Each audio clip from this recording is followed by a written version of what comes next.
પંચમહાલ હાલોલ જાંબુઘોડા અને ઉપરવાસમાં સતત વરસી રહેલા ભારે વરસાદના પગલે હાલોલ નજીક આવેલ દેવ ડેમમાં નવા નીરની નોંધપાત્ર આવક થઈ છે।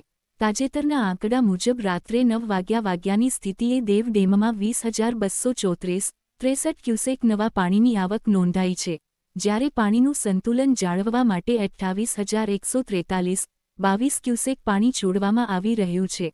હાલ ડેમની જળસપાટી 88-12 મીટર પર પહોંચી છે, જે રૂલ લેવલ 87-98 મીટર કરતાં ઉપર છે।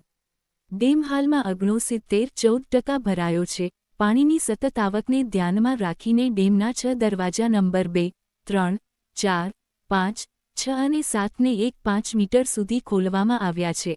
આજે દેવ ડેમ વિસ્તારમાં 104 મીમી, શિવરાજપુરમાં 83 મીમી અને રામેશ્વરા વિસ્તારમાં 65 મીમી વરસાદ નોંધાયો છે, જેના કારણે ડેમમાં પાણીની આવક સતત વધી રહી છે। તંત્રએ ડેમના નીચાણવાળા વિસ્તારોના લોકોને સતર્ક રહેવા અને નદી કિનારાના વિસ્તારોમાં બિનજરૂરી અવરજવર ટાળવાની અપીલ કરી છે।